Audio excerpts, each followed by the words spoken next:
Hello guys, it's me again. The topic for today is sin. Yun yung may mga check. Tapos plus time. At saka ano pa ba, yun. Sin time, ganun. Pag nasin ka na, yun na yung proof na nabasa na yung may wagang message. Yun na yun. Ibig sabihin nabasa niya na. Ay, may tanong ako sa atin lahat.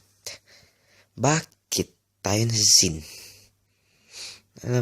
Sin parang ano lang yan. Pag nakita na nila, tapos hindi sila gumawa ng effort para i-reply man lang tayo ng hi, hello, pabalik or something. Di ba parang senyas na yun na parang yun, kung yun ngang simple na bagay na yun nagawa para sa'yo, paano pa ako nag-effort ka tapos hindi siya nag-effort pabalik sa'yo, di ba? Sad naman. Kaya guys, hayaan nyo lang sila. Sad yun, kaya hayaan nyo. Try to chat a different girl / boy. Yan. So, try nyo siya mag-chat. Maghanap kayo ng bagong friends sa FB, sa group. Ayan, marami sa group. Pero, but never send them back. Diba? Alam mo yung feeling na nasin, tapos gagawin mo rin sa kanila. Diba? Napaka naman yun. Tragic. Huwag kang gumanti. Masamang gumanti, guys. Promise, masamang gumanti. Kaya huwag nyo sila sisin. Yun, magpapakatanga. Diba kung nag-message tayo ng mga 5 times, nasa sin zone pa rin tayo.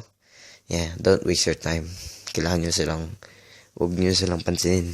Nasa sin zone ka 5 beses. Tatag mo, diba? Especially for girls, wag. Pasensya, bulo-bulo lang ngayon. Kung ang girls na sin zone ng 5 times, tigilan nyo sila. Tigilan nyo. Ano pa ba? Yan. Pero malay nyo nga, busy lang sila. Try to understand. Pero malay mo, nung bawa na sinzo kayo 3 times, 2 times, tapos siya naman sa'yo. Sabihin niya, hello, mag-hi ka. Tapos tanong mo sa kanya, busy ka ba nung ganyan na araw ka? Pag sabi niya, sorry, baka malay mo mag-sorry pa siya, diba? Sabi niya sa'yo, sorry, nasin kita, ganun, diba? Busy yan siguro sila sa buhay nila. Homeworks, ganyan, school. Kaya try to understand, guys. Minsan busy lang ang mga tao. Kahit ako minsan busy. Kahit kayo. Sa school lalo na. Yun. Salamat, guys. Sana nakarelate kayo. I appreciate the like. Thank you very much. Pasensya na talaga. Medyo nabubulol ako today. I don't know why.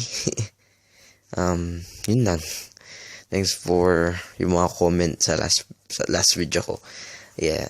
Napasaya ako ng mga comment na yun. Promise napasaya ako. Peace, guys. Spread lots